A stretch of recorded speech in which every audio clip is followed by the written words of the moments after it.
servidor de la palabra. Él estudió su bachillerato filosófico teológico en el Instituto San Lucas. También es licenciado en filosofía por la Universidad Vasco de Quiroga. Es maestro en calidad de la educación por la Universidad Vasco de Quiroga. Se especializó en la licenciatura en teología dogmática en la Universidad Pontificia de México. Ha realizado cursos y diplomados en logoterapia, psicología positiva, desarrollo humano en la Universidad Iberoamérica.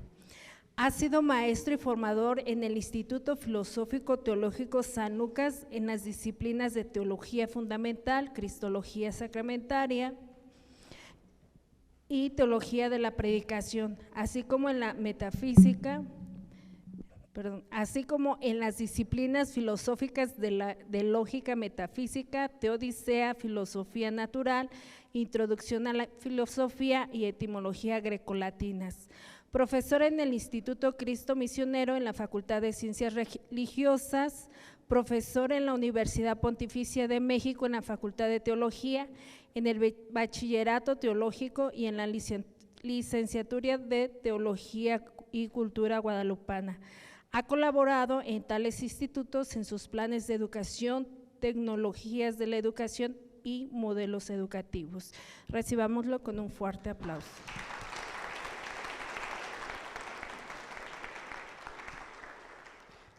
Buenos días a todos y muchas gracias por la recepción.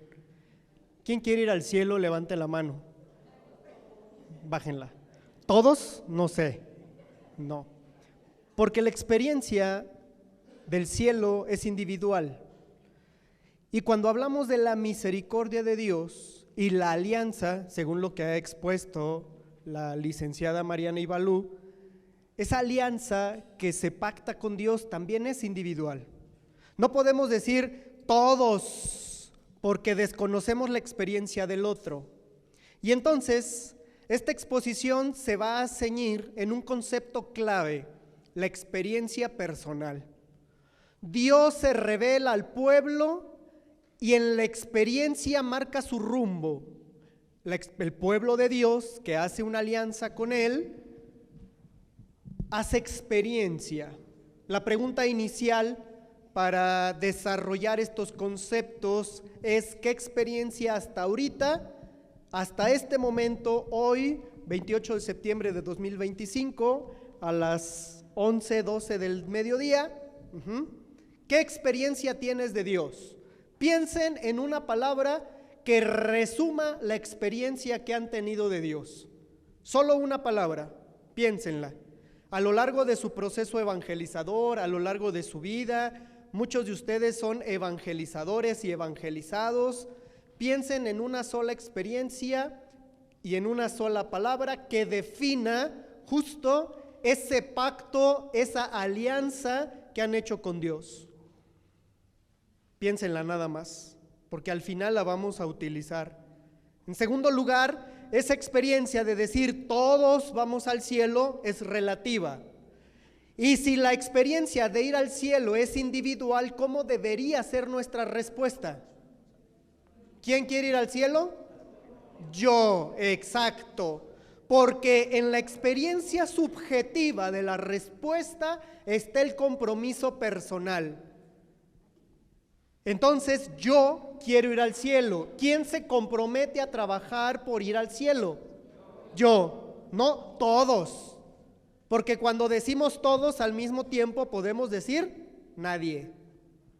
Es relativo porque entonces le echamos la responsabilidad, como decimos coloquialmente, a otra persona. Y hoy necesitamos en este marco mundial, en este marco contextual, cultural, necesitamos laicos religiosos, sacerdotes, consagrados, responsables de su propia santidad, responsables de su propia experiencia con la misericordia pactada en una alianza individual. Ojo, no el individualismo, no, porque eso sería un extremo, pero la experiencia personal que proyecta la capacidad de comprender hacia dónde vamos. ¿Qué quiere Dios? Dios quiere que te salves. Dios quiere tu santidad. Dios quiere que estés con Él. Lean por favor Marcos 3, 13, 14. La mayoría de ustedes trae la traducción de la Biblia Dios habla hoy, es decir, la Biblia misionera, ¿cierto? ¿Sí? Entonces todos al unísono, Marcos 3, 13, 14. ¿Qué dice? ¿Sí pueden? ¿Ya lo encontraron? Muy bien. Marcos 3, 13, 14. 1, 2, 3.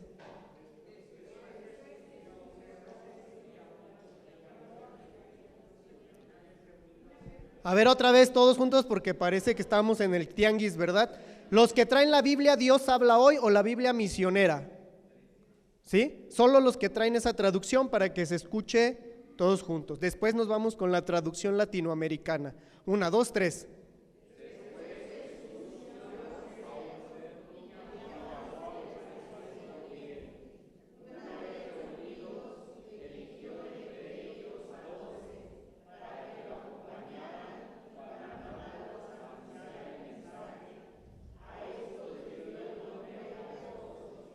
Ok, ¿para qué los llamó? Para llevar el mensaje. Eligió a 12 apóstoles, los llamó. La experiencia inicial de cada uno de nosotros es el llamado de Dios. ¿Para qué? A los apóstoles para comunicar el mensaje, para predicar. Pero ¿cuál es la voluntad de Dios? ¿Qué quiere Dios de cada uno de nosotros? ¿Cuál es su finalidad? ¿Qué espera de nosotros y de esa alianza que sella con nosotros? Busquen la primera carta a Timoteo, capítulo 2, versículo 4. ¿Para qué los eligió? ¿Para qué subió al cerro, bajó, los llamó y los tiene aquí sentados? ¿Para qué subió al cerro, se puso en contacto con Dios y después los puso a buscar? Los señaló a ustedes. Primera de Timoteo, capítulo 2, versículo 4. Los que tienen la misma traducción, ¿qué dice? 1, 2, 3.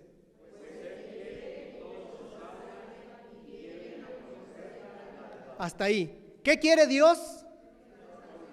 Otra vez, que nos salvemos y ¿qué más? Y conozcamos la verdad. Si alguna vez se han preguntado ¿qué quiere Dios? Ahí está la respuesta. ¿Cuál es la voluntad de Dios en tu vida? Entonces, que me salve. Tú personalmente, Dios quiere tu salvación.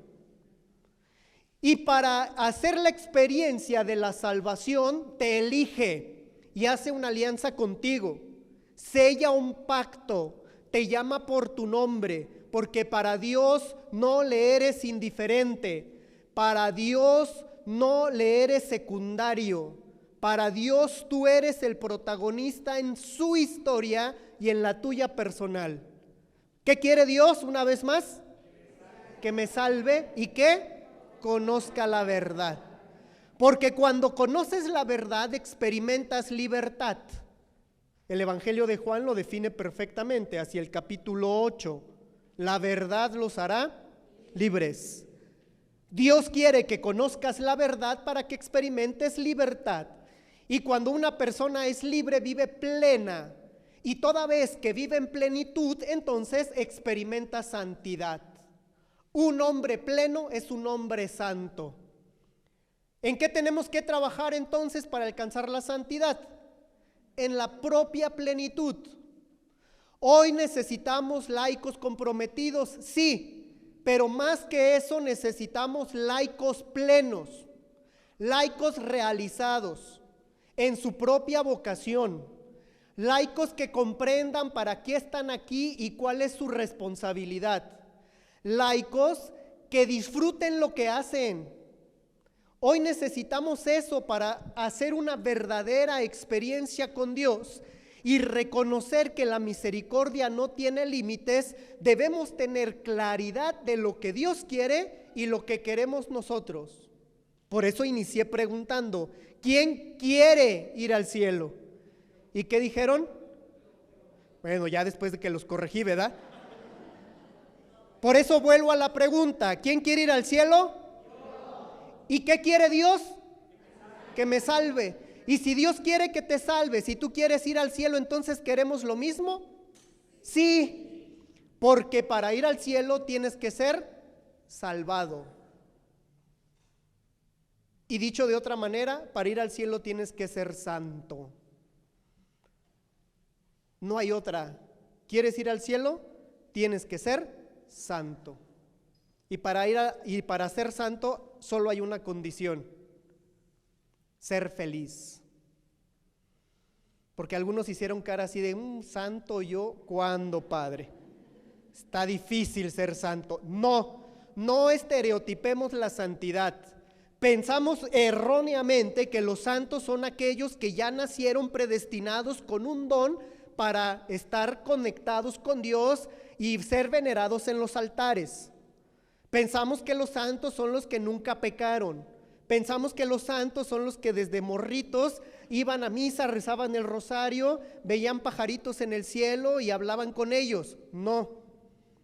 Los santos de a pie, los santos de todos los días, son quienes se levantan, se esfuerzan en su vocación y aman. Porque solo en el amor disfrutas tu vocación. Santo es aquel que sabe amar radicalmente, porque solo en el amor disfrutas la vida. ¿Cierto o no? Cuando uno está enamorado, disfruta más su existencia. ¿Quién ha estado enamorado? Levante la mano. Yo sí, hartas veces. ¿Y qué se siente cuando uno está enamorado? Mariposas, no, esas son lombrices. Se siente plenitud. Cuando uno está enamorado se siente pleno, más cuando es correspondido. Cuando la otra persona, al igual que tú, están en una conexión de amor, se sienten plenos. Y hasta dicen, ¿no? Mi media naranja, que unos parecen media sandía, pero está bien, mi media naranja, porque te sientes complementado. La experiencia de santidad se acuña en el amor. Y para amar tenemos que estar dispuestos a servir, a darlo todo, a entregarnos. ¿Queda claro? ¿Quién quiere ir al cielo? ¿Qué quiere Dios de nosotros? Mi salvación. Y entonces, si somos santos y vivimos en la santidad de Dios, podemos vivir plenos. ¿Qué vamos a salir aprendiendo de aquí? Que Dios me quiere realizado. Dios me quiere feliz. Dios me quiere en el disfrute, en el goce de mi existencia. Eso es lo que Dios quiere. Que disfrutes. Lo contrario a disfrutar, ¿qué sería? ¿Sufrir? Frustrar. Lo contrario a al disfrute de la vida o al gozo de la vida es la frustración. ¿Alguien ha experimentado frustración en su vida? No levante la mano porque muchos quizá hemos experimentado frustración. Y el mundo de hoy, con sus ideologías, busca que cada vez más el hombre viva frustrado. Porque cuando es presa de su frustración, entonces los poderosos del mundo ganan, porque les venden el remedio.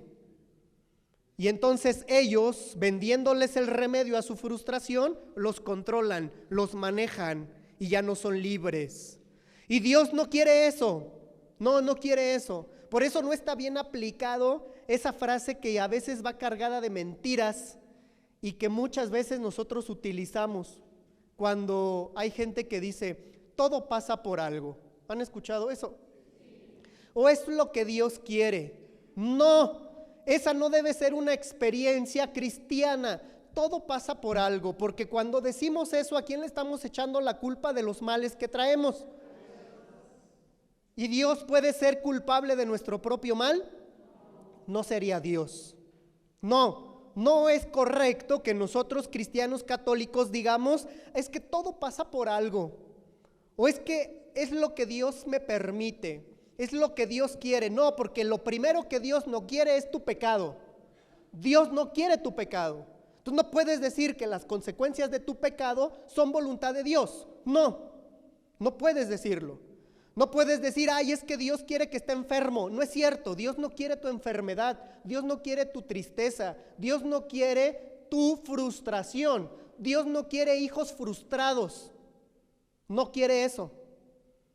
Dios quiere hijos plenos, hijos realizados, hijos santos. Entonces, ¿a qué le debemos poner atención? A nuestra santidad, a nuestra plenitud, a lo que Dios sí quiere. Padre, ¿y cómo voy a ser santo? Disfrutando de lo que haces. Por favor, hermanos, disfruten de su vida, gocen su vida. Padre, pero ¿cómo voy a gozar de mi vida si tengo un marido borracho? Si tengo un marido gandalla, si tengo una mujer fodonga, si tengo una mujer con estas características, ¿qué voy a hacer, Padre? Bueno, discierne qué es lo que conviene en tu vida y toma decisiones. Toma decisiones sobre esa realidad que estás viviendo. Tengo un esposo borracho, ¿qué voy a hacer, Padre? Discierne sobre esa realidad a través de un ejercicio espiritual y entonces toma decisiones. Porque la misericordia de Dios y esta nueva alianza pactada por Jesús que encontramos en el Evangelio ofrece estas claves, una lógica concreta. En principio, la misericordia como fidelidad que cura, que levanta y que rehace la comunión. Una misericordia que nos conduce hacia el cielo y plenamente. Y en las Sagradas Escrituras encontramos un vocablo para definir específicamente de qué estamos hablando. En el Antiguo Testamento encontramos dos expresiones muy concretas, el Gesed y el Rahamim, dos conceptos hebreos que van a definir la misericordia. ¿Y a qué se refiere el Gesed divino? A un amor fiel. Les han hablado de la alianza en una exposición anterior, y para mantener esa alianza es necesario fidelidad.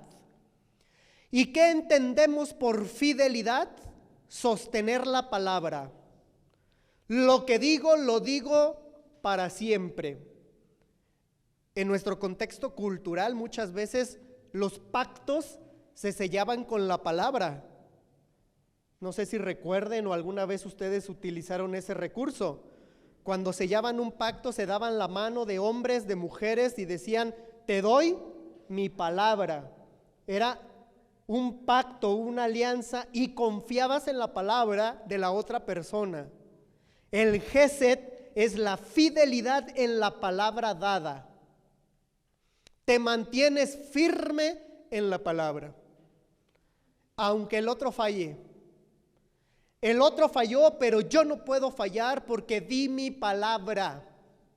Dios ha dado su palabra a la humanidad, desde la creación del mundo hasta la parusía. Y Dios no va a retirar su palabra porque Dios no se desdice.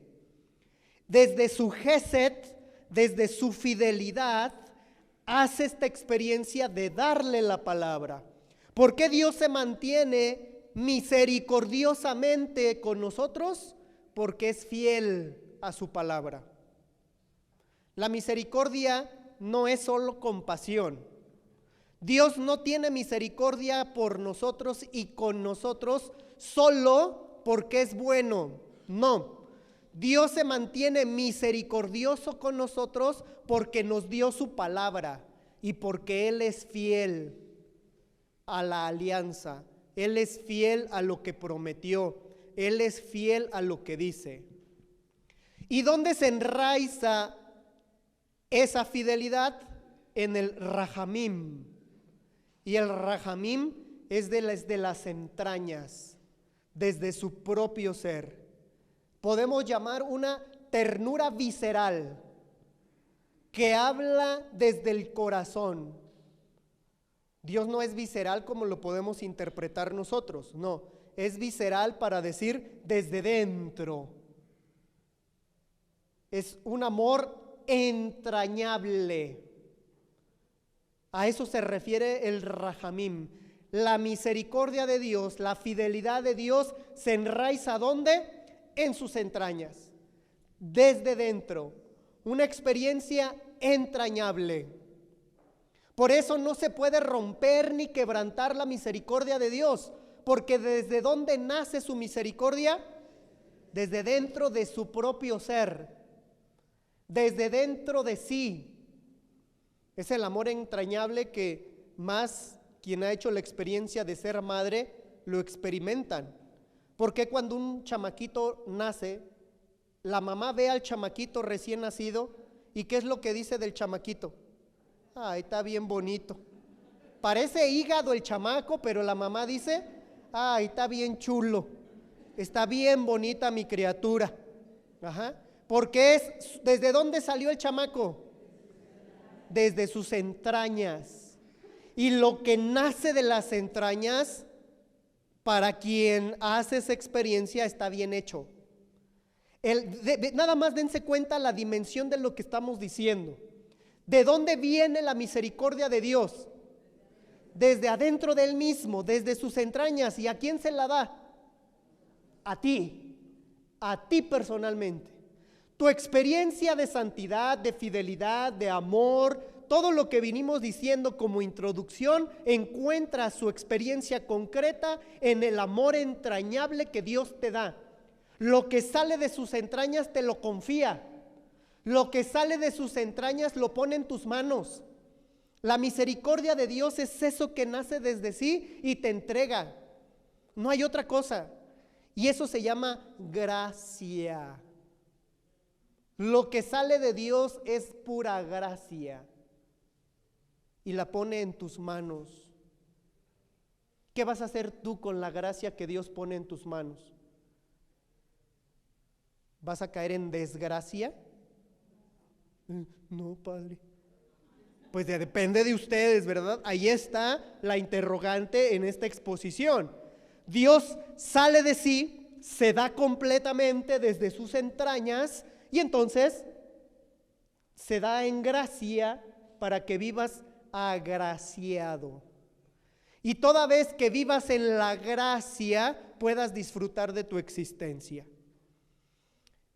Otros conceptos, sobre todo en la parte de la teología neotestamentaria, utilizando estos conceptos desde el griego koiné. El griego koiné es el griego utilizado en el Nuevo Testamento, no es el griego vulgar, sino el griego koiné. Utilizan estas dos expresiones, eleo y oiktirnomos, que quiere decir compasión. Y la compasión, sobre todo la palabra eleos, va muy ligada a esta experiencia de sufrir, padecer, inclinarme hacia el que sufre. Va muy ligada a la palabra compasión.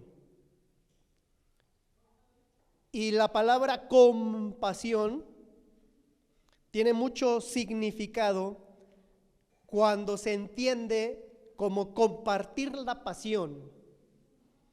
La palabra patos en griego significa pasión. De ahí también las famosas patologías. ¿Se han escuchado esa palabra? Y cuando hablamos de patologías, ¿a qué nos referimos? A las enfermedades. Dicho de otra manera, tendríamos que decir, aquí hay médicos entre ustedes, ¿verdad? Veo por ahí alguna doctora, ya se me perdió, pero por ahí la vi hace un rato, ¿verdad? Está una doctora, seguramente hay más médicos. Cuando hablamos de pasiones, enfermedades que nos vienen de fuera, no nos pertenecen, como el pecado no es propio de nuestra condición humana. El pecado nos vino como una pasión, nos viene de fuera. ¿Por qué se llaman pasiones? Porque no son propias de nuestra naturaleza humana, sino que nos vinieron como consecuencia de nuestra libertad. que Dios no nos hizo pecadores. El capítulo 1 y capítulo 2 del Génesis dijo que Dios hizo todo, y hasta el capítulo 3 narra la desgracia de la humanidad. No ejerció bien su libertad y optó por el pecado, y vinieron las pasiones a su vida, lo que le viene como consecuencia.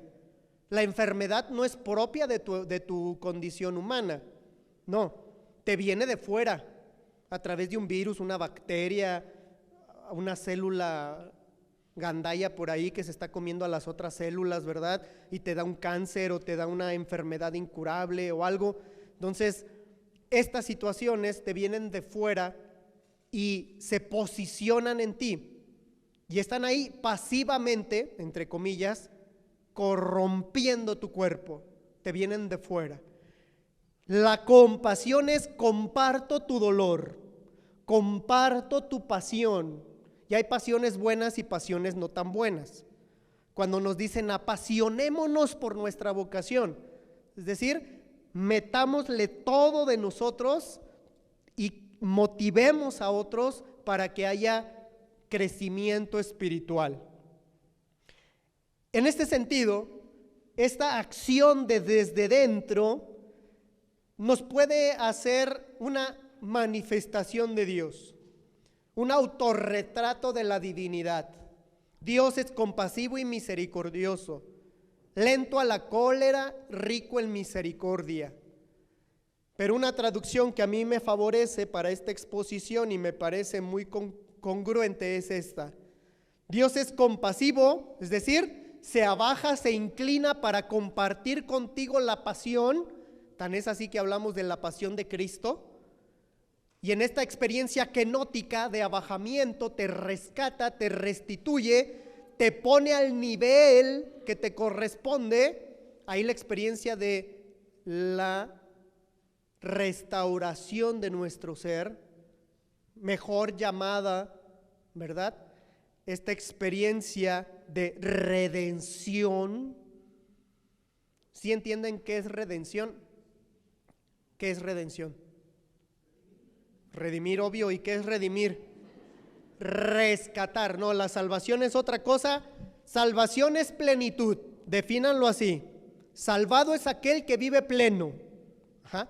Redimido es aquel que es libre, que lo restituye, lo hace renuevo. Voy a poner un ejemplo. ¿Me presta una hoja? Que sea, no importa. ¿Alguien que me preste una hoja?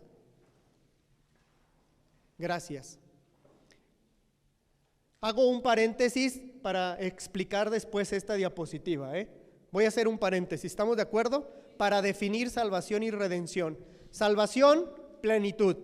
Salvación, felicidad. Salvación, santidad. Redención, porque Jesucristo es nuestro Salvador y Redentor. Redentor es libertad. Redención, perdón, es libertad. Redención es rescate. Ajá. Lo voy a explicar con el siguiente ejemplo. Reclamo un minuto su atención para que se fijen en este ejemplo. Yo soy el creador de esta hoja. Vamos a hacer esa suposición. En mi cabeza de creador pensé la hoja y la pensé en estas dimensiones. La pensé así: rectangular, blanca, pura, perfecta. La pensé muy bien. Y le dije: hoja, tú vas a servir para que el humano escriba sobre ti. Le doy una finalidad a la hoja: que el humano escriba sobre la hoja, ¿cierto? Y le dije: y tu lugar va a ser la mesa o el escritorio, porque tu finalidad es que escriban sobre ti. Va a haber un lugar que te corresponde. Ese lugar se llama escritorio. Y ahí en el escritorio es donde tienes que estar. Es el lugar que te corresponde.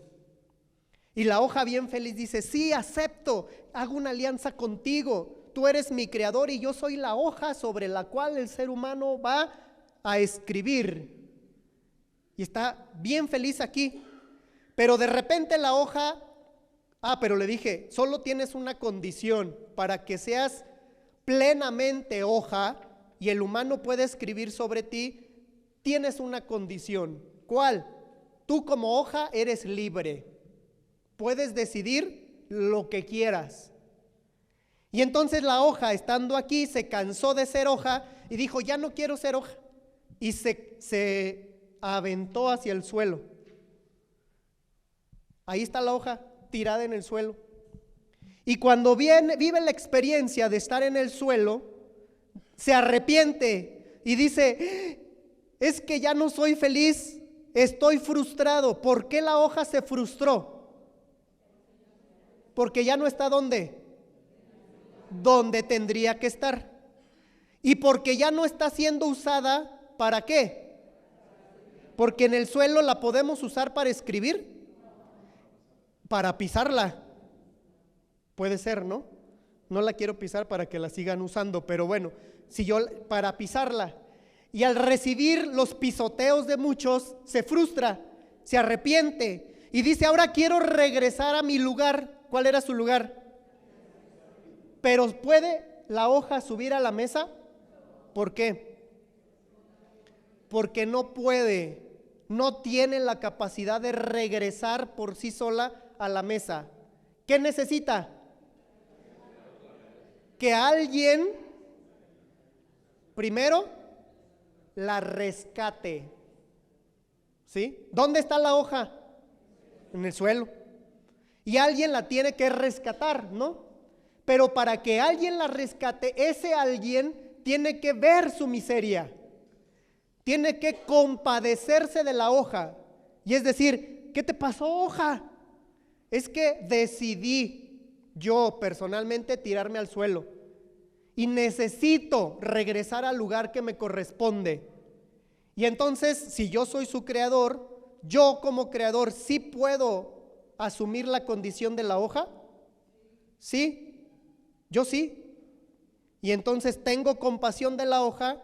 ¿Y qué tendría que hacer? Porque desde aquí no puedo. Abajarse, y eso se llama kenosis, abajamiento, kenosis. ¿Qué es lo que Dios hizo con Jesucristo? Se abajó. Y entonces lo primero que tengo que hacer entonces, ¿qué es? Sentir compasión. Tengo compasión contigo, quiero compartir tu dolor, pero para compartir el dolor de la hoja tengo que abajarme, tengo que hacer un acto kenótico. Entonces me abajo. Y aquí ya estoy al nivel de la hoja, me tengo que abajar más, hasta el suelo, tirarme. Y entonces ya estoy a su nivel, comprendo a la hoja, ya sé lo que siente la hoja, estar tirado en el suelo. Y cuando hago la experiencia de la hoja, le digo, ya te entendí, ya sé qué sientes, pero yo sí puedo levantarme y te llevo conmigo. Levanto a la hoja y la hoja restituye su dignidad, ¿sí o no? No. ¿Hasta cuándo? Hasta que esté donde le corresponde. Eso, hermanos, es la experiencia de redención. Dios nos rescató del lugar donde decidimos estar por nuestro pecado, pero Él no se quedó así, sino que fue compasivo, se hizo como nosotros a través de su Hijo Jesucristo. Por eso Él es nuestro Redentor, asume nuestra naturaleza humana, la restituye por su compasión y misericordia y nos pone en el lugar donde debemos estar. Y entonces ya cuando la hoja esté en el lugar donde tiene que estar, podrá ser feliz, podrá ser plena, porque por lo menos va a servir para lo que fue hecha.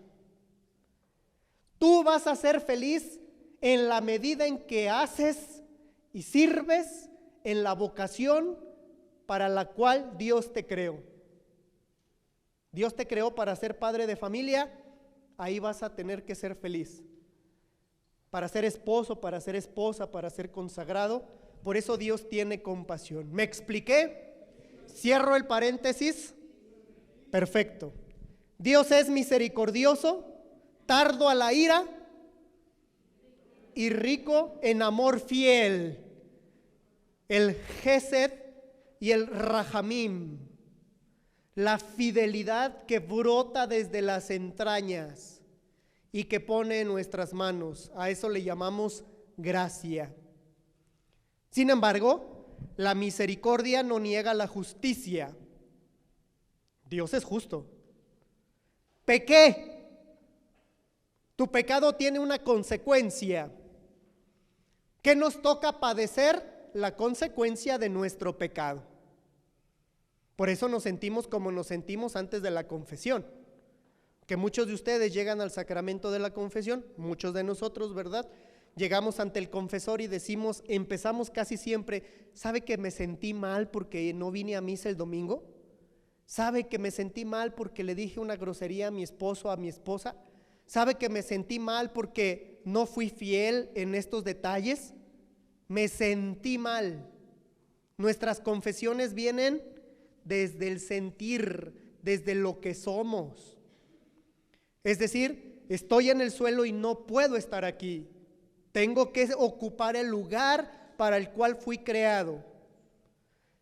Pero aunque estés aquí, en el lugar donde fuiste hecho o para el que fuiste hecho, sigues teniendo culpa. Y vas a seguir teniendo ese sentimiento, porque la misericordia no niega la justicia. Por tu pecado tienes consecuencias. Esta hoja que estaba en el suelo y fue pisada, ¿qué va a tener? Manchas. ¿Y esta hoja va a padecer por sus manchas? Lo mismo pasa con nosotros. Somos bien manchados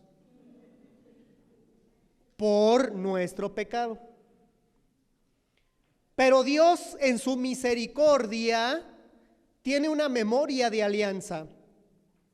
Y Dios permanece fiel aun cuando el pueblo rompe su alianza. Por eso se nos da en el sacramento de la reconciliación. Y nos dice, estás bien manchado, fuiste bien manchado, pero yo por mi misericordia y por mi palabra, por la fidelidad en la palabra que te di al principio, no te preocupes, te limpio las manchas. Perdón. Te limpio las manchas para que pueda ser usado una vez más para lo que fuiste creado. Entre comillas, la palabra usado, porque a nosotros no se nos usa, nosotros servimos, ¿verdad? Porque hablar de usar es hablar de utilitarismo, y eso no es cristiano. Nosotros servimos. Y por último, culmina en el Nuevo Testamento, un Dios rico en misericordia que nos da vida en Jesucristo. ¿Dónde hacemos esa experiencia? De la alianza a la experiencia sacrificial en la Eucaristía. La antigua alianza, de la que les hablaban hace un momento, elige, libera, se compromete un Dios eterno.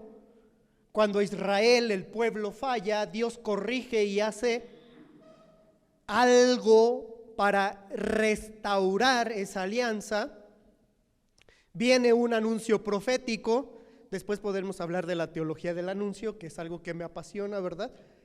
Y sobre todo, ese anuncio profético viene a encontrar cumplimiento en Jesucristo. Esta es la copa de la nueva alianza. Ahora que celebremos la misa, en el momento de la entrega sacrificial, podremos entender eso. Esta es la sangre derramada por ustedes y por muchos para el perdón de los pecados. El cáliz de la nueva alianza. Y entonces la misericordia se convierte en sacramento. Porque si decimos que la misericordia es lo que Dios da desde dentro, para nosotros cristianos, ¿dónde se nos da Dios completo? En la Eucaristía.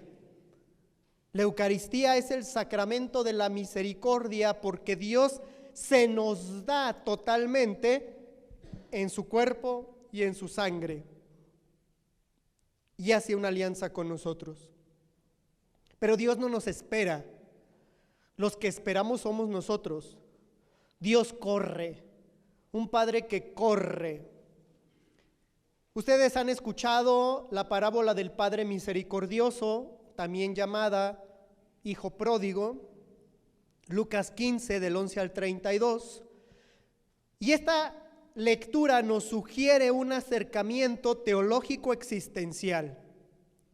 Hay 3 movimientos en esta experiencia. Ustedes lo conocen, no vamos a leer el texto, pero sí la narración la vamos a escuchar. Primero, un hijo, al principio del texto se dice, un padre tenía 2 hijos. ¿Quién es el protagonista? El padre. Un padre tenía 2 hijos. El protagonista es el padre. Ajá. Y el menor le dijo, padre, dame la parte de la herencia que me toca. Ahí empieza su ruina, que es el primer movimiento. ¿Cuándo ustedes le piden la herencia a sus papás? Cuando ya no están, no, pues ¿para qué se la pide? Cuando se va a morir, qué gandalla es, porque entonces ya le está diciendo, muérete. La herencia no se pide, porque la herencia no te corresponde, la herencia es un don, no nos corresponde nada. Dame la parte que me toca. ¿Qué te toca? Nada. Ahí empieza nuestra ruina, sentirnos merecedores de una herencia. Dame lo que me toca. ¿Qué te toca a ti? ¿Por qué trabajaste? ¿Qué te toca? ¿Cuánto le invertiste para que tú tuvieras lo que tienes? La ruina empieza, la ruina del hombre empieza cuando se cree autosuficiente y merecedor. La ruina del hombre empieza por la soberbia.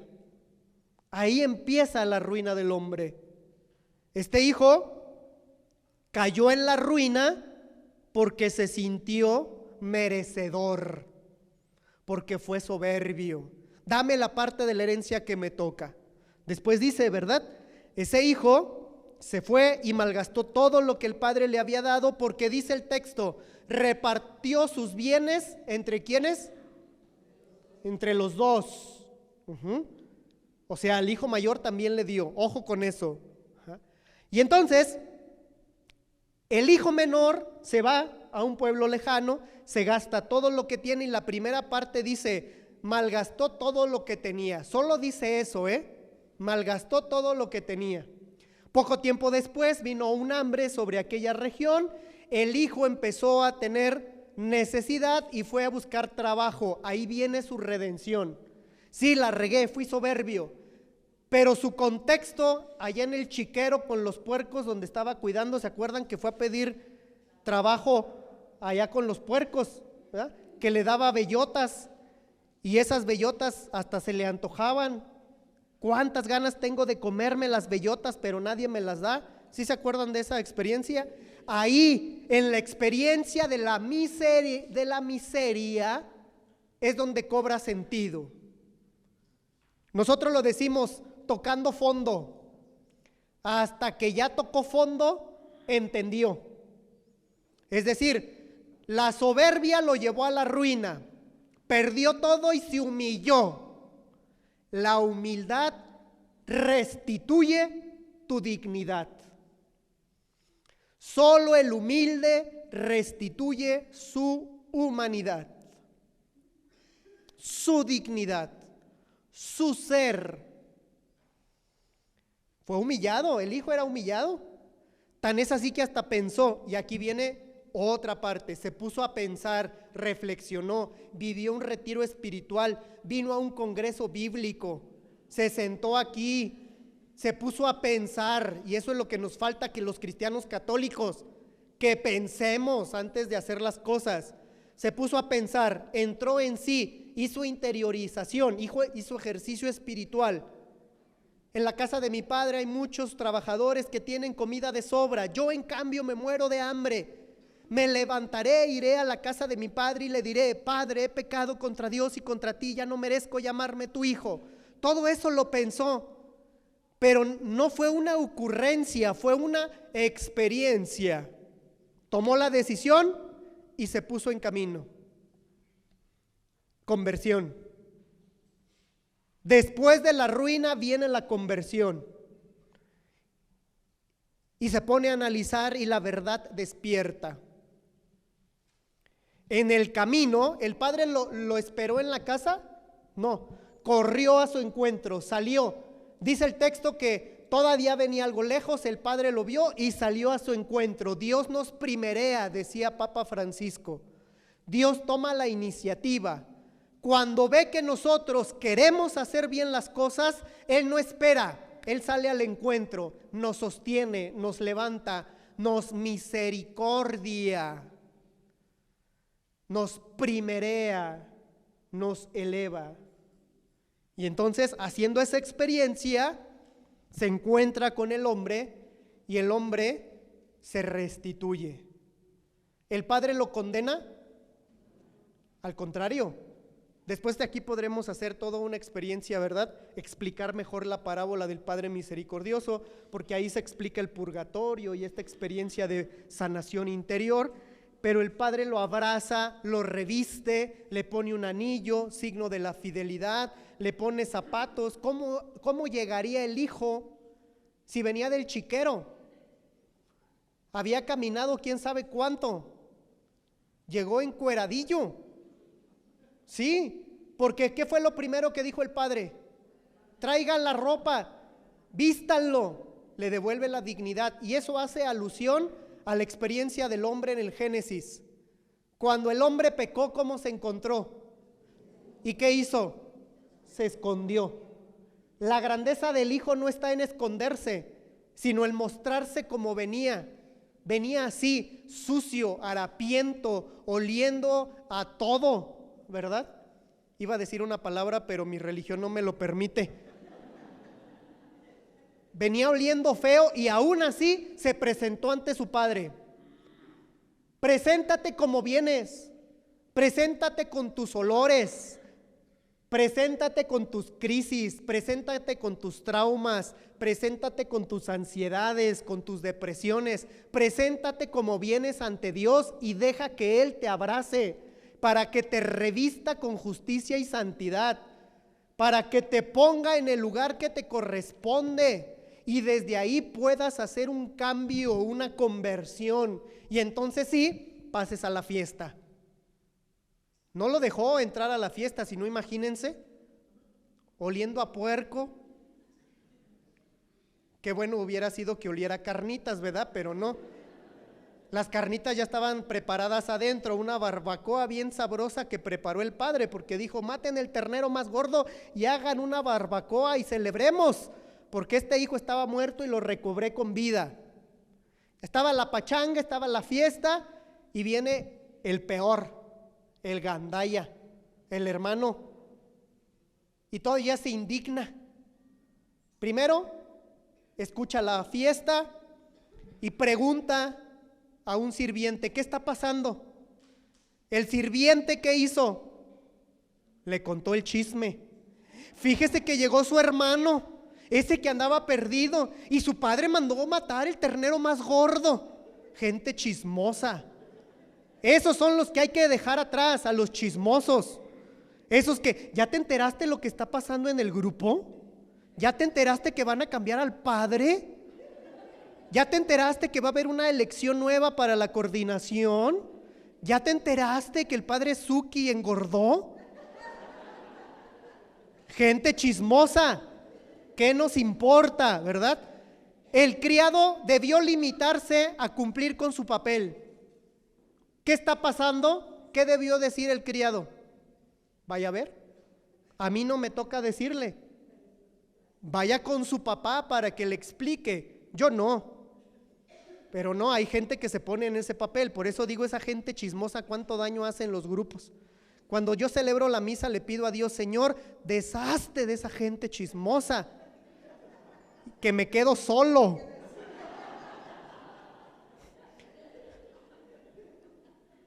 Esos hay que hacerlos a un lado, no sirven para crecer, hay que pedir por su conversión. Pero el hijo mayor Cumple con la ley, pero no entra. El padre también sale a buscarlo y le dice: ¿qué pasó, hijo? ¿Por qué estás furioso? Porque estaba enojadísimo, estaba indignado. Yo me imagino la actitud del hijo mayor como las señoras cuando se enojan con su marido. No sabe qué pasó, pero la señora simplemente: ¿qué tienes? Nada. Oye, no entiendo por qué estás así. Deberías saber. Todo indignado, bloqueado, porque cuando viene la furia, la ira nos cega, no nos permite ver la realidad.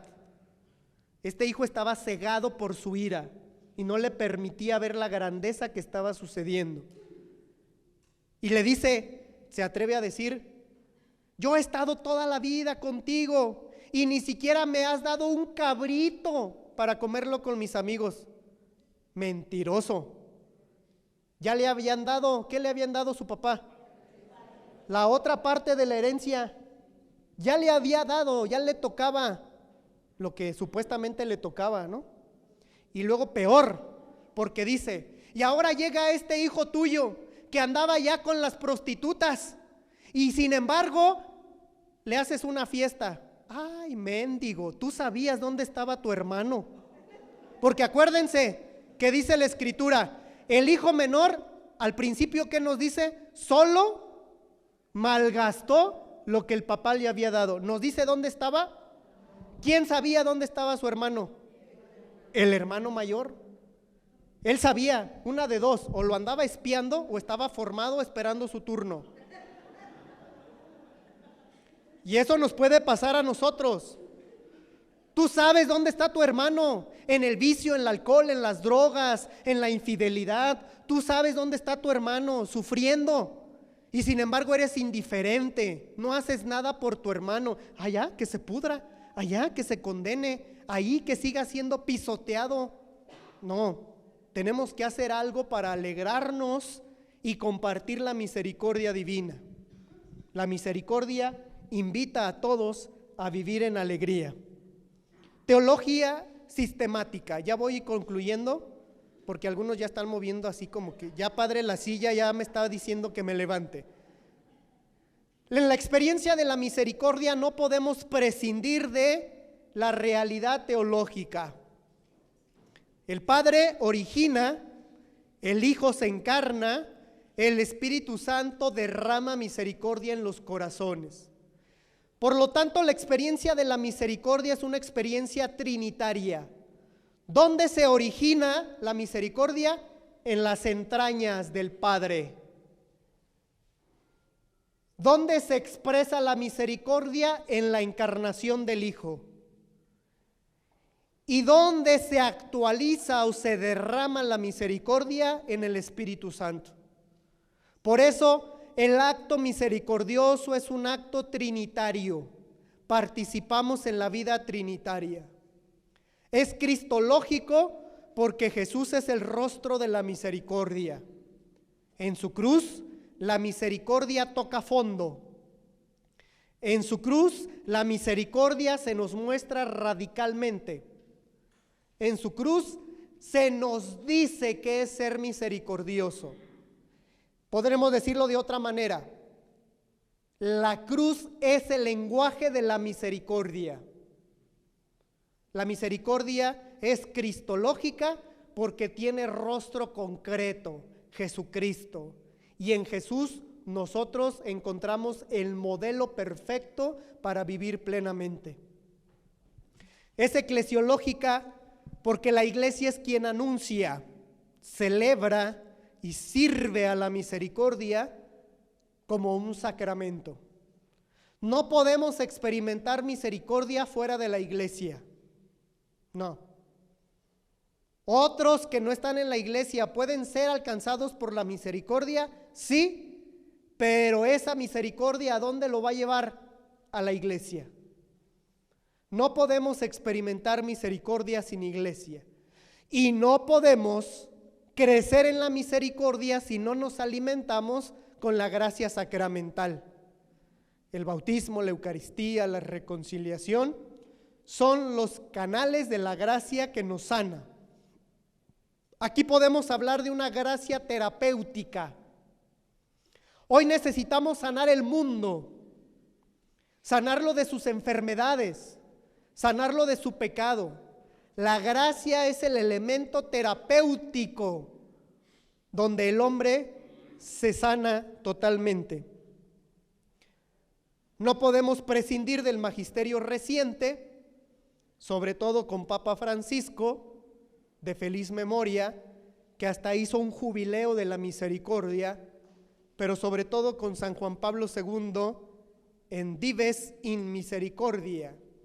La misericordia, decía Juan Pablo II, es la dimensión más profunda del amor para un mundo tentado por odio. Recuerden, Juan Pablo II vive en el contexto de las guerras, en el contexto de la división y de la polarización social. Hoy también vivimos en un mundo polarizado. O eres azul, o eres guinda, o eres tricolor, o eres amarillo, entiende el que pueda. Pero un mundo polarizado por la política se corrompe. La corrupción que sufrimos en el país es gracias a la polarización política. O eres bueno o eres malo, o eres o no eres. La corrupción encuentra tierra fecunda cuando hay polarización en el corazón de los hombres. Y eso le tocó muy puntualmente a Juan Pablo II, con la guerra entre comunistas y capitalistas, socialistas y el imperialismo. Benedicto XVI, gran teólogo, hablaba con mucha fuerza diciendo: sin misericordia la justicia se vuelve fría y ciega. El amor de Dios es razonable y fiable. Hay que razonar el amor, por eso decía hay que pensar. El amor no puede ser un mero sentimentalismo. El amor debe ser razonado, pensado, para que pueda ser traducido y vivido. Y Papa Francisco, con un lenguaje más cercano y pastoral, hablaba de una iglesia en salida, pero también de una iglesia como hospital. Y él utilizaba 5 verbos en todo su ministerio: primerear, involucrar, acompañar, fructificar y festejar. Y con estos verbos podríamos armar un itinerario espiritual. Dios me primerea, sale al encuentro, toma la iniciativa, se involucra conmigo haciéndose hombre como yo y padeciendo conmigo, me acompaña como los discípulos a Emaús, no los deja solos, nos explica las escrituras, nos muestra su gracia a través de la resurrección, nos hace dar frutos, disfrutemos de nuestra existencia y nos invita a celebrar con Él el banquete como el Padre misericordioso a su Hijo.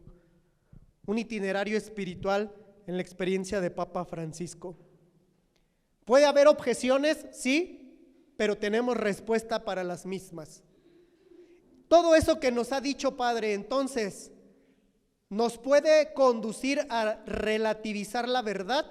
No, la verdad no se relativiza, la verdad es única, es absoluta. No podemos relativizar la verdad. Sin verdad no hay misericordia. Porque algunos podrían pensar, si la santidad es individual, entonces cada quien que se rasque por sus propias uñas. No podemos relativizar la verdad, por lo tanto tampoco la misericordia. No puede haber misericordia auténtica sin verdad profunda. Esto sería un sentimentalismo. La misericordia supone la verdad del bien. Elimina la responsabilidad, tampoco. Ve y no peques más, le dijo aquella mujer. Sé responsable. Ponte en el lugar que te corresponde. Descubre el cimiento de tu vocación y crece. Hay reparación y camino de conversión. Padre, y las víctimas de mi pecado, la misericordia custodia su memoria y busca justicia restaurativa. Quien padece por tu pecado también será alcanzado por la misericordia gracias a la justicia. No podemos permitirnos encubrimientos en la iglesia. No, tenemos que ser justos y la misericordia saca a la luz todas las verdades. Algunos discernimientos pastorales: en primer lugar, una predicación querigmática. Empezar por el rostro del Padre, no por reproches. Ustedes que son evangelizadores también, cuidado en su manera de predicar. Por favor, no utilicen la pastoral del bibliazo. Vamos a convertir a otros, órale, conviértanse pecadores. Y algunos por ahí dicen cuando van a dar tema: ¿qué tema te tocó, hermano? Los profetas hablan en nombre de Dios. Jesús nos amó hasta el extremo. Bueno, con todo, dales con todo. Con todo te voy a dar a ti por todo el jardín para que... No, ¿qué es esa expresión? Una predicación que mueva, que transforme, que convierta. Acompañamiento, necesitamos ser acompañados. Procesos, no eventos. A veces nos da la fiebre del eventitis. Eventos, retiros. Oye, ¿y el proceso de la persona? Lo animaste, salió bien convertido del congreso bíblico y cantaban y bailaban, ¿verdad? Iban por ahí con panderos y flautas y Cristo pasa por aquí y quién sabe, y el proceso, o llamaradas de petate. No, nos da la fiebre del eventitis, eventos. Hoy necesitamos procesos, ritmo realista, gracias, sí, caídas, pero pequeños pasos, sólidos. Me atrevo a decir esto porque me dijeron que la mayoría de ustedes son evangelizadores. Obviamente, para llevar este acompañamiento y tener misericordia hay que tener confesión, acogida, escucha, discernimiento, evitar el rigorismo, el siempre se ha hecho así, así lo tenemos que hacer, ¿no? Apertura para evitar el permisivismo. Nos permitimos todo al cabo que no hay problema, al cabo que el Padre no ve, no, Dios todo lo ve. Y una comunidad que cura, le llamo así, ¿verdad? Liturgias hospitalarias. Que nuestras celebraciones en verdad sean gestos de curación. Que celebrar la misa nos sane. Cuando recemos la liturgia, hagamos experiencia del salmista. Desde lo hondo a ti clamo, Señor. Que estemos desde lo hondo gritándole a Dios que nos ayude. Como siervo sediento busco el arroyo donde saciar mi sed, que lo hagamos vida. Se necesitan equipos de caridad y sobre todo en este Centro Nacional de Reconciliación, una pastoral puntual. Voy a terminar con esta diapositiva. ¿Qué necesitamos? Una nueva alianza, entendiendo que el rostro del Padre ha de correr, que no espera. Dios corre hacia nosotros en Cristo. Así la iglesia, cuando es fiel, también corre, sale, abraza, cura, viste, pone anillo, sandalias y organiza una fiesta para que nadie quede fuera, donde nadie debería perderse. Una iglesia, en palabras de Papa Francisco, donde caben todos,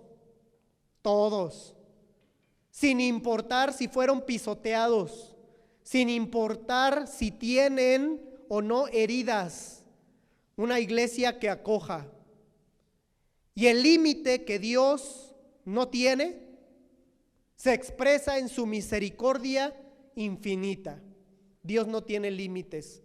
El único límite que podríamos pensar o suponer es la cerrazón de nuestro corazón. Ahí Dios no puede obrar porque no hay tierra fértil. Y el límite que yo pongo es la cerrazón de mi libertad. Preguntas: ¿me dejo encontrar por Dios? ¿Entro a la fiesta o me quedo fuera lleno de ira, esperando que Dios satisfaga todos mis caprichos? Ahí se hace visible la nueva alianza comunicada por Jesús. donde la misericordia no tiene límites. Que así sea. Vamos a pasar al momento de preguntas. Si alguien tiene alguna pregunta para el Padre. Nadie, todo quedó claro. ¿Seguros? O todo quedó claro o nada se entendió.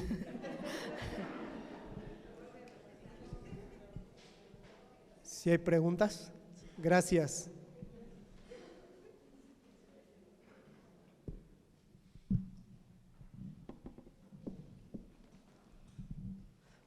Bueno, pues primero que nada, buenas tardes. Buenas tardes. Soy Lourdes y usted hablaba acerca de la misericordia. Mi pregunta es la siguiente. Me cuesta un poco hablar del tema, pero mi padre acaba de fallecer hace 2 meses y él nunca se confesó como tal. Él fallece de una manera bastante repentina y mi pregunta es la siguiente.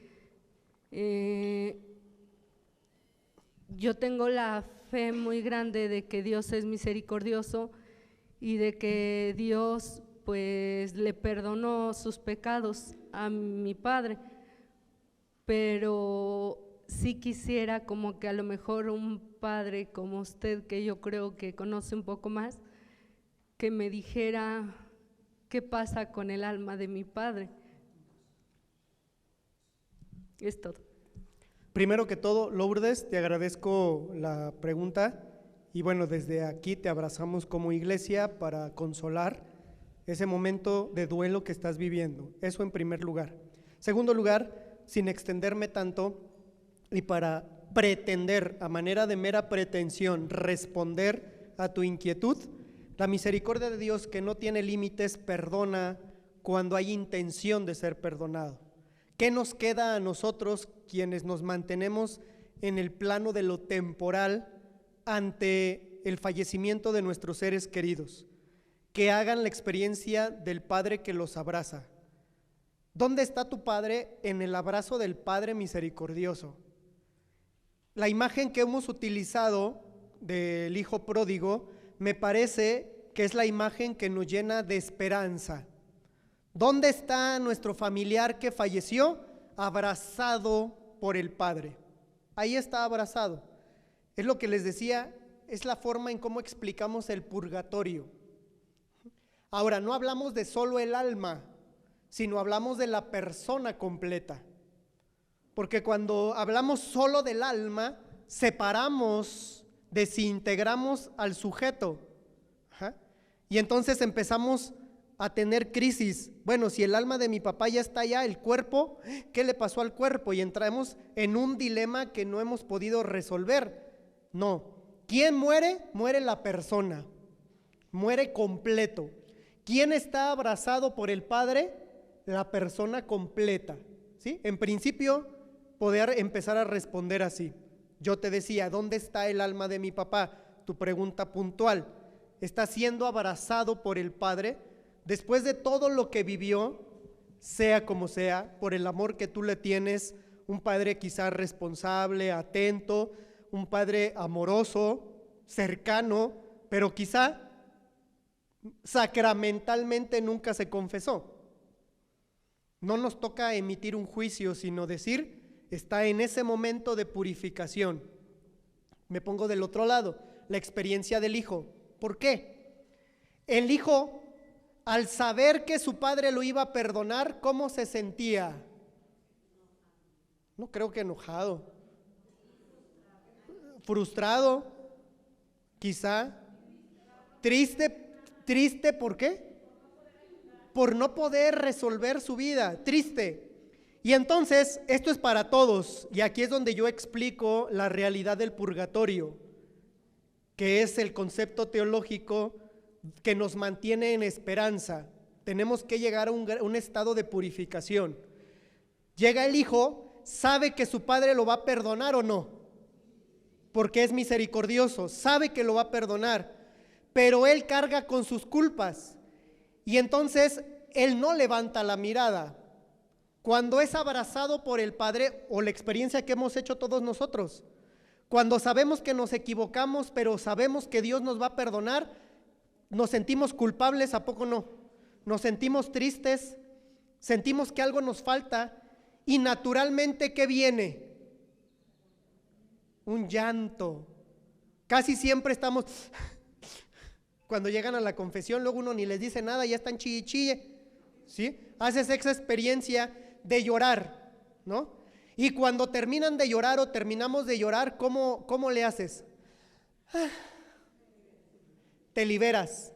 Tu papá está en esa experiencia, abrazado por el Padre, seguramente llorando sus culpas, seguramente, pero con la esperanza de que va a terminar de llorar y en un determinado momento va a suspirar.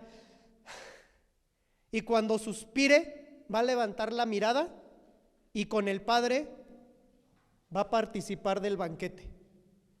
¿Qué nos toca? Las oraciones por nuestros fieles difuntos. ¿Para qué sirven? Para echarle porras.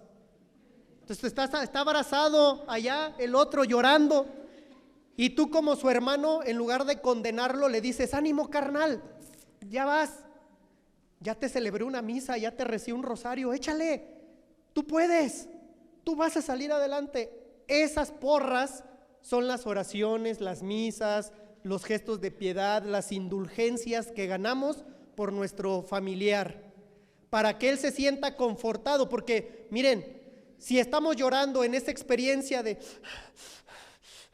por más que venga alguien y nos toque vamos a echarle ganas hasta que nosotros decidamos que ya es tiempo. Pero mientras lo que están haciendo por nosotros nos ayuda, sí. Nuestros fieles difuntos están en el abrazo del Padre, esperando ser purificados por su propio llanto, y que cuando termine esa purificación suspiren eternamente y puedan participar del banquete. Así me gusta pensar el purgatorio, más que como nos lo venden en ocasiones, como un infierno chiquito. El purgatorio no es un infierno chiquito.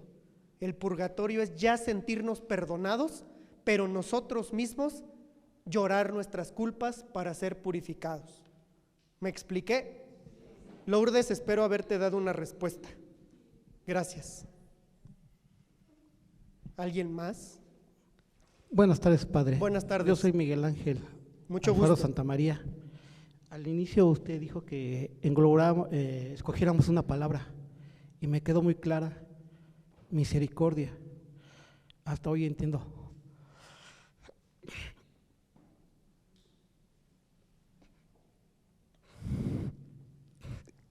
Es mi hijo Miguel Ángel. Está extraviado. Lo amamos, lo queremos. Está mi esposa. Ha tomado unas decisiones muy difíciles. Lloro porque me sale del alma. Entiendo el día de hoy que es misericordia. Gracias, Padre. Gracias por compartirnos este dolor y este llanto, que al final me parece, ¿verdad?, que Dios abraza, lo hace suyo y acompaña. No están solos en la iglesia, tienen una comunidad que los respalda y ora por ustedes ante las dificultades que estén padeciendo. La pérdida de un familiar por la muerte, la pérdida de un familiar por el abandono o el extravío o lo que sea, es muy doloroso. Pero hay una certeza en medio de tanta incertidumbre: la misericordia de Dios nos sostiene. Y hay que orar, porque en la oración encontramos justicia y esperanza. Gracias por compartirnos su experiencia y su dolor. Buenas tardes. Buenas tardes. Padre, pues yo quisiera más bien pedirle consejo. Me quedó así como que una cachetadita en cuestión a la predicación querigmática.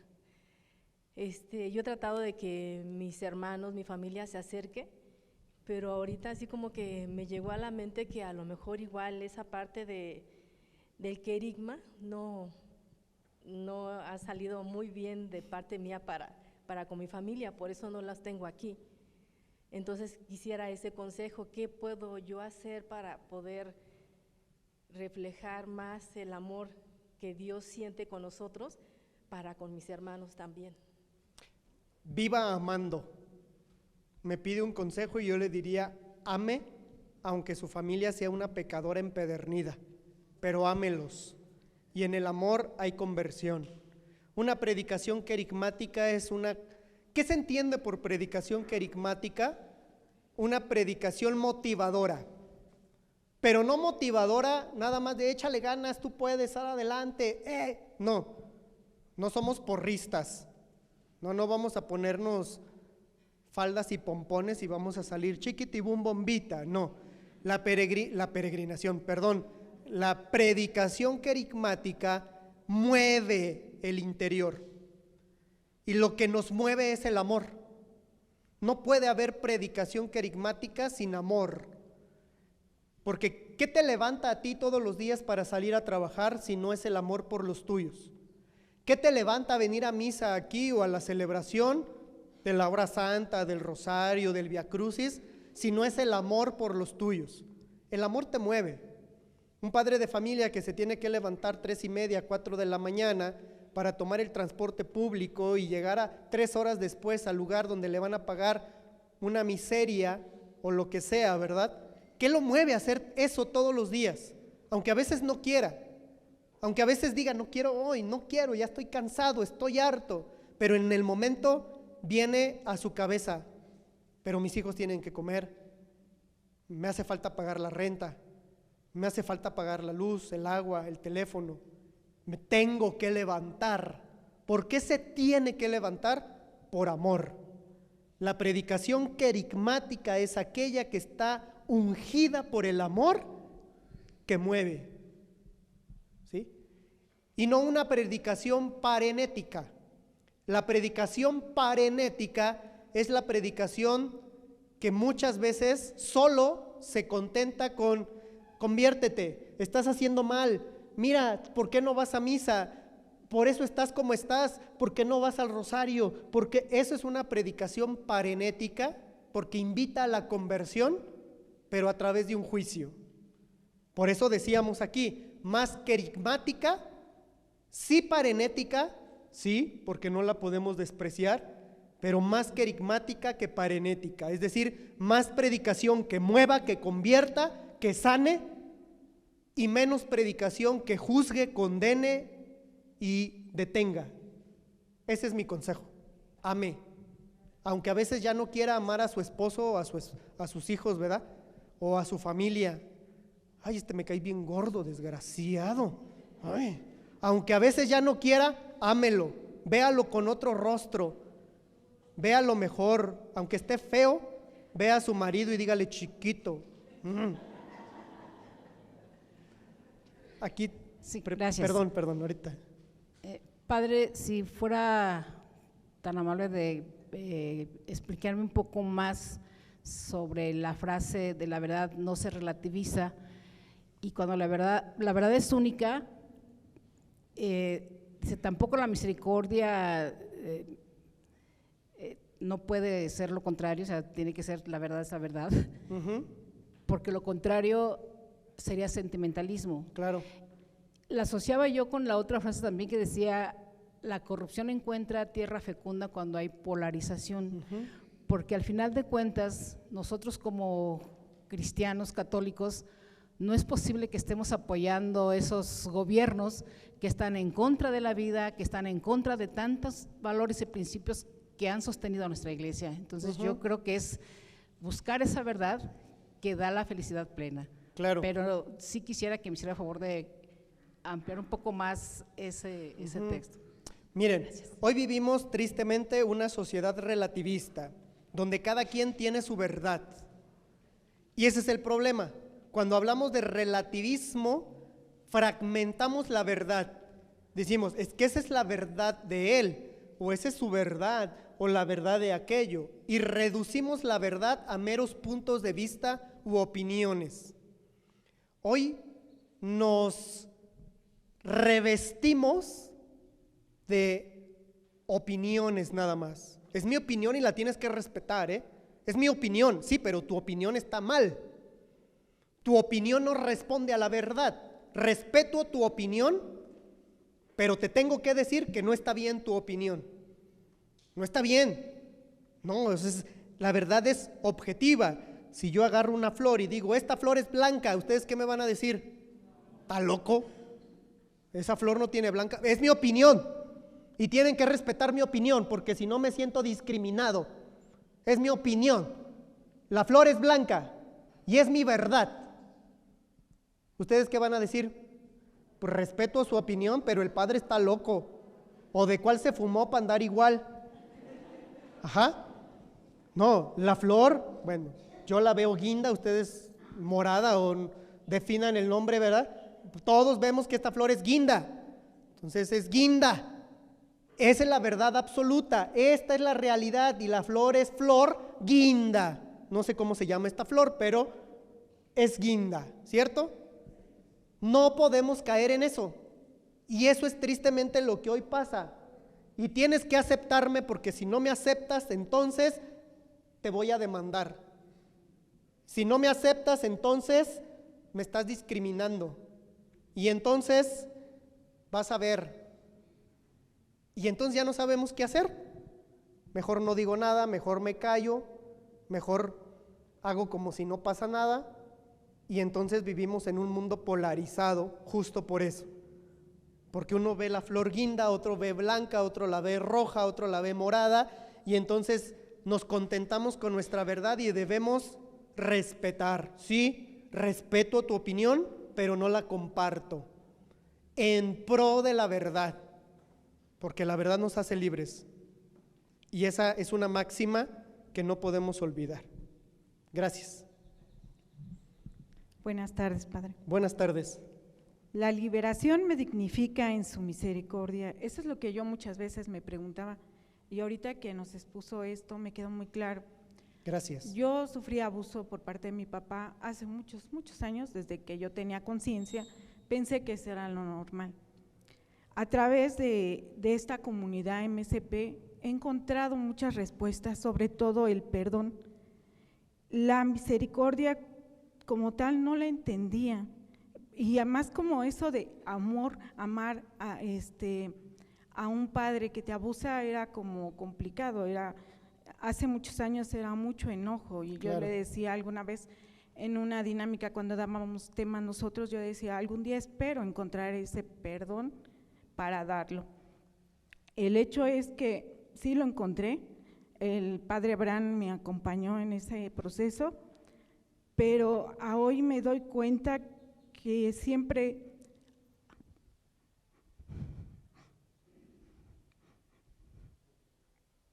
estaba un padre conmigo abrazando.